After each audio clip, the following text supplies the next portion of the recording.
all hei tungtum video tan chuan hei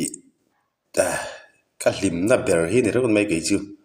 midang te po hi in hlim ve tho ka ringa hei hi in la riat fu in hre ve to tho mai the ke poi ka lut pe mai ni facebook a hian ka hlim na ber ani hei ama sabera tan ka tia midang hian an ti le ti to lo ka hlo ma ro chu hei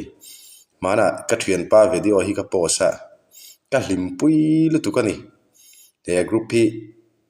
ming po kan soyanga poi em lo tura ngai taila hei ZOSAP photographer ti kha ne anu me mai ne chunga cheng te hi hei anin po ni ang chu atu te po hian vet thalak te hin da lu ta tian afia min lo ti pia sak te uti ang reng te chu mi dan chuan min lo din dun tir te uti te hin da thina hei ke po mas saberin ka thalak hi ka da ve ani hei ke ma nge ka ni hi hei ke ma khania kabulami hi meichia ding hei niliap min lo khum tui mo pinky ania hei ka thian nu thawani ka thian pa nu pui thawani chuan kanen ho don ani hei heta hian ka tia super bike khalamin min lo ti sak teu ka tia hei kalo me mani he group hi anuam ka tia chu wang chuan hei poi da kania keima thalak nge hi ka da ni hei like tu po hin tambang ring viawa I keima ni anga chon facebook te kan khoi ngai lo ta janga somnga pasarian like a tian comment hi somriat pasari omboka hei hela hian an holo tura ngai taila ron comment tu ang chi te poi fiam thu ve kania huan na tur kha om bakin ka helawa fa nai fatum hian super bike te chu vana ra ang vel ani bong to lai li ra chuang la nu mo tang ron ti kan len thazel don ani an ti thiam ani hang ho yan mo hei aswal khop mai fa nai fatum mi isual tu ka ni bong to lai li ra chuang la anu mo tang ron tia thala ki chi rang min ron siam saka chu kanen ho don ani nu ina tur lir ani garing hei hi ZOSAP photographer hi facebook a chuang ka group om ve na ni nuam ka ti me mai ni hetiang lam lir hi dia nu ina tur han lungai deu te han lut le ringot mai la nu me mai ni tian md kmc hian kha oron ti hei aron cm thiam kop mai hei chu super bike khalangin beron ti ma se keima mela lang thei talo hei full face in min chin ve kai pinky chu dading hei chu thakop mai hela hian lalmon puya pacho hian thian pa min siam sakwe te please aron te siam thiam ani ati ani karinga hei helai moi te a boy tlung hian a hlimom thei in van thiam hlom takatian hian thiam lu tu kan hang ho hi thalak fia lo te le thalak kan hei ro deuh hlek ang chi man lai thalak te po kha fia tak hian he group a hian zuk daula an tlom ngai an fel lutuk an ron ti fia zelang hei jonas puye hian puye aron tia hei tanon comment char ani hei hela hi chuani mar hian he group hi a hmu nom thei ber in thiam lutuk atia hei Rachel Matthew Ron hian oi kanui kai dona ron ti boka hei zomiral te hi fel khop mai bokana tu mai sual chuang lowa sual phei chu hei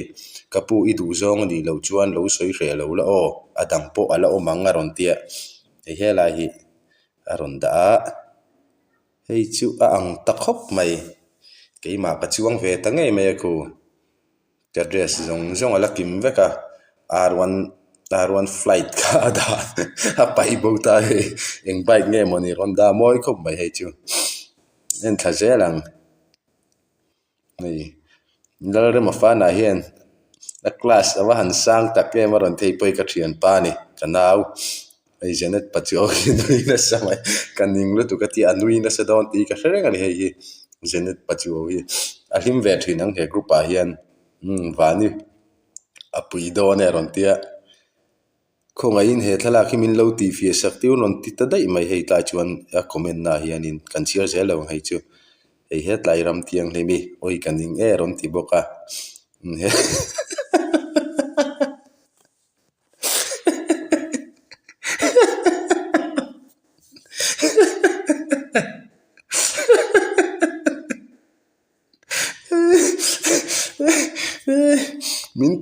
min ti du da le mai anal thong khop mai chu anal thong khop mai khu thom nuak zong ne sa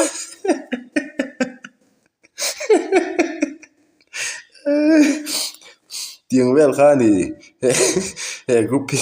kan lung ai deu le from kan ti deu chong kalu ringo zel dim na tu le ra ni he tlai po hi rin daman hian mi se vak ai chuan in ti thajo ka ti ani mi social vak ai le mi rel vak ai chuan nuam dei ni he group a hian lo lu tam ve ro in lim lo chuan mak vi wang o lima zo te Manchester chuan hei a pui khal tir ta dai mai ke ma ni liam min ken tir ve thung hei hemi te point thiam kop mai hei ma ro chu duain kamel chema main ka ria kamel that te lu ne a pui po hi a mel chiat te lu ne hei duain in ti mel thama ma ni hi ka phei khok bun te khu ni lo trim hei kung fu su min bun tir smart su ni o bun kung fu su bun dai tu na chu hei comment zong hi chira cha ko mani an lom thei siamo o hei hi fu ti te hei hospital a kanui chiam chiwa haron tia lal ompuya hian hei mare mi sai lo pon ani thei lo waron ti hi khatiang vel kha ni nu me mai ni kan en thali ang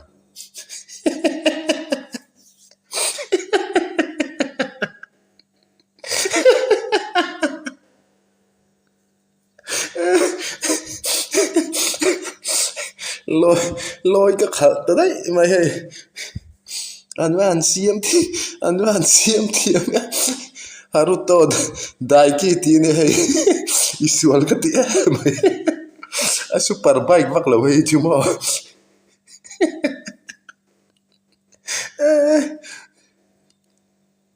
kamel popa de amaro chu ka duang kana CM tat lo hey chu an maro chu mun mavel zong an ni vek ka ni scooty aya khan hei loi ron mang ta ni hi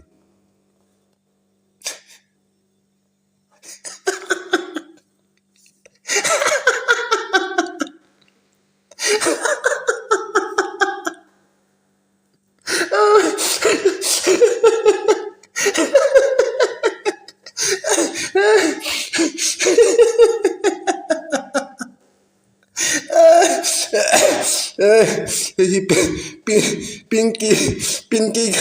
hey ni liap chung an dat dai mai ke ma ka bota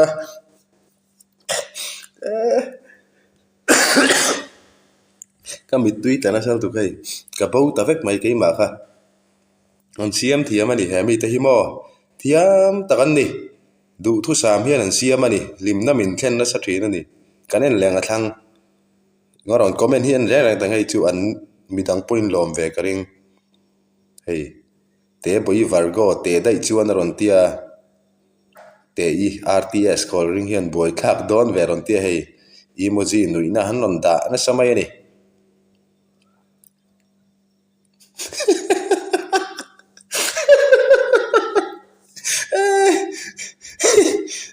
tu na jo hu ka ko chuan tu dai ma ya pui a dik vek ang tin ngan thiam o ka ti thin he hi mo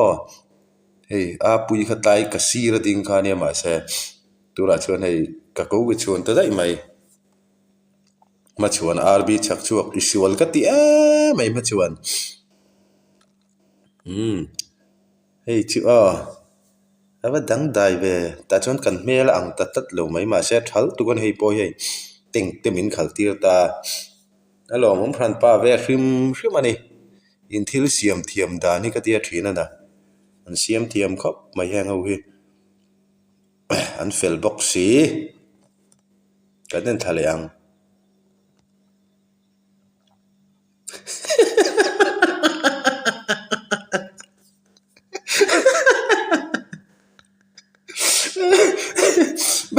Barbie min khal tir tới mà hay ha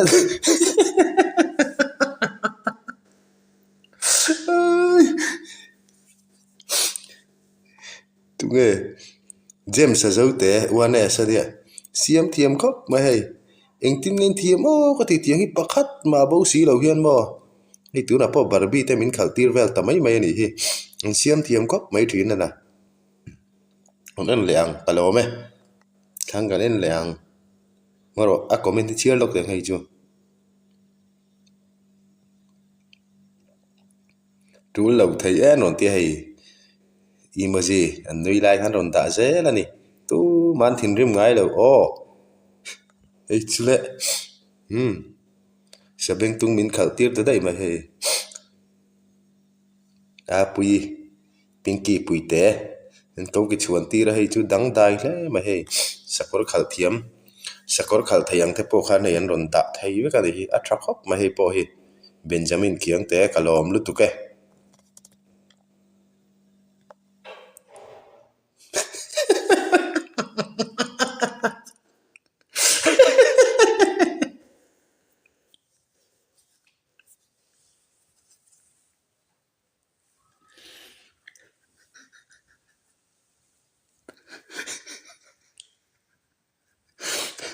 oh su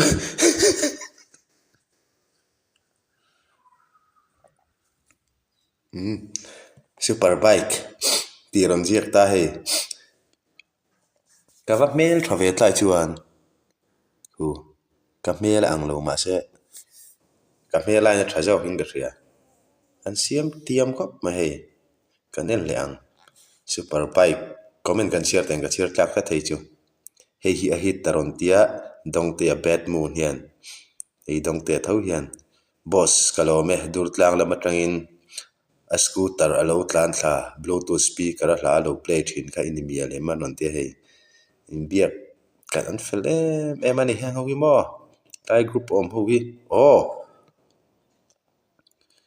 hei chu thing tha ar dia bar go aunar vapui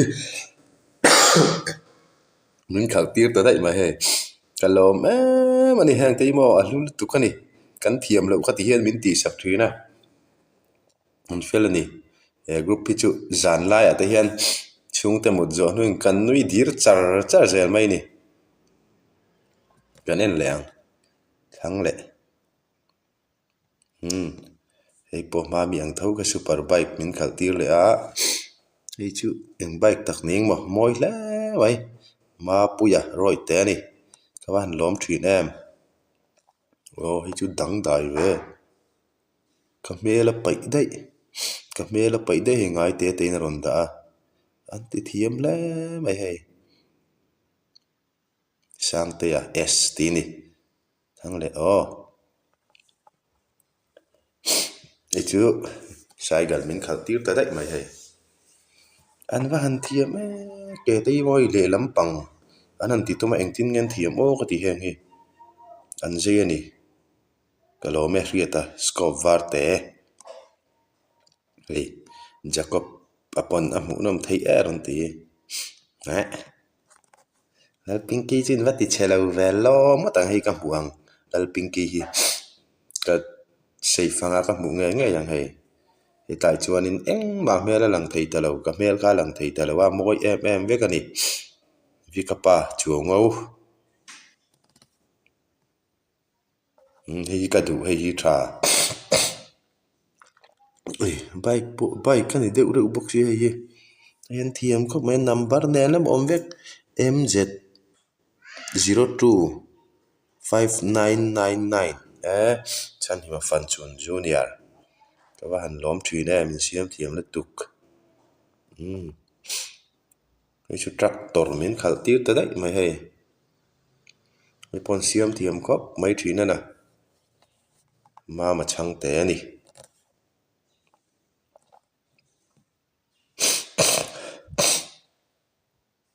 va tra hei chu va siam thiam ma sei a pui hi pani om ta pakhat ka phura ki man ka khalta R1 flight hi in me lu tuk ringa daron tia Cindy sene chak chuak iwa han sual ve super bike kan khal chak chak nen hei mon sa khiang te chong tu hian min va ti hlim thin hlom maron tia nia min ti hlim thin ani hei ju da na dang ta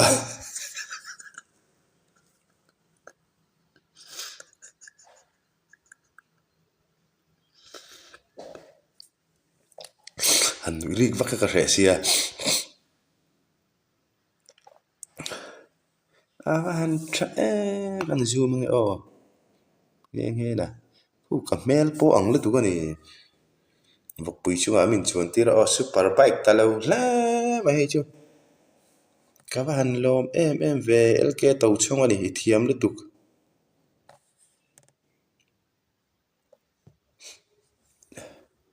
he lai chuan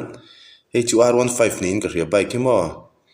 nin ron siam thiam la ma hi kanin ang vel ve ka ni dal pinki nen en kim hi adang lam na vak omin ka hrelo wa thalu tu ka ni di ka sai lo wa han siam thiam tuna kan lo nui liang han non tia lan nun puya ngen te hian dong te bad moon marian at siam thiam kop ma hei tu a baby ma ama ni hei chumo korea ram vela tu mo khal du mel ri mai ka in mel lo hei chu ke ma ni ang tan chuan no lain khal sen in me ngotang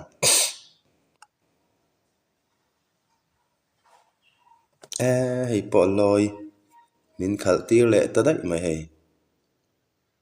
na va tra hei po hi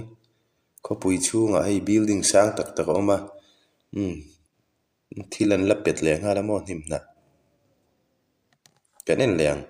ava tam ven va comment tam ve hei helai mi po bong thaw ani tra thei ve an thiam hi ka ti mani hei chu sar ke ta ni ta in va han siam thiam rang va mual bike rang va mual bike kar ti ni sar ke ta min da nge ya hei chu amoi le mai amaro chu pinki mel reng reng abota ka mel potlem bu ve ta ma se thiam paminga paminga fa padu ti ni paminga fa padu ti va han siam thiam ve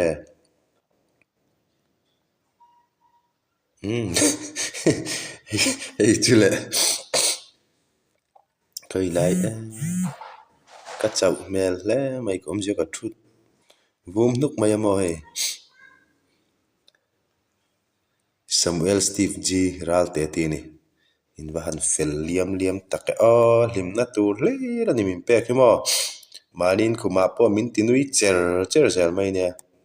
din sang ral te dang dai ta le mai jo ne gro no pang ron da thet mai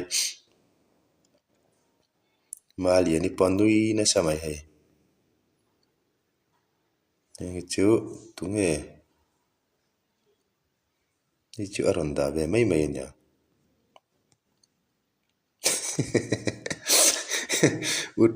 ut rock school ti an va han siam thiam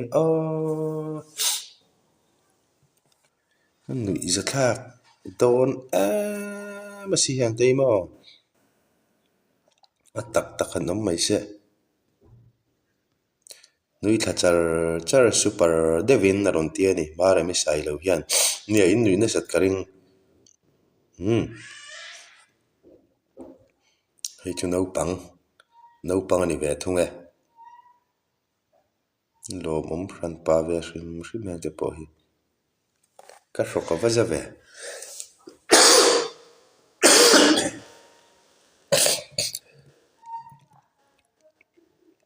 nun tluang nu te kaning thei ti nui na sa le don ni po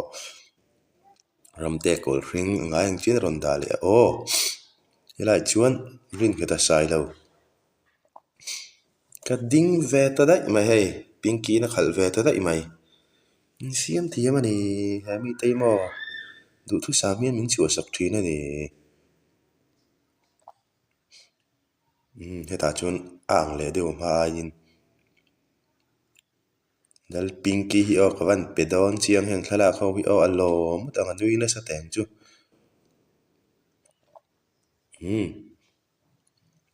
moi ava han moi hei chu in va han ti thiam em ve super bike kan khal deuh rang mai ni ti hian ka thala ki ka da nakina ka thalak dang ka da lenga chung te po chu kan ron lat ti leang hei an comment hi tam mani chi rang hei kodi mi lu lul mi zo pon nin ni nom hlom ron thei nui ne sale ni emoji ama awan tam ve comment hi hei hei virek so temin khal tira khati jang kha ni ti hian ka video hi ka thala khi dang ka da leng ana kina min lo comment sak le sap sapanga min lo siam le sap sapanga chuan kan ti le do ni hei voi khatna nia ka hlimpuya ma he group hi mi sualan om lo mi fel hle ran ni awm khom hi mo anuam mani in ril ru ei tlema kan mu ta fu vak lo te hian ke chu ka lut ringa chel ZOSAP hian Facebook group mo limna tur hlir tu ma mi sualan om lo ka hriat danin kalu ve china chuan kalu na la rei vak lo boka anin po veka an nui tlang bok boka chu tiang vek chu ni ole kalo me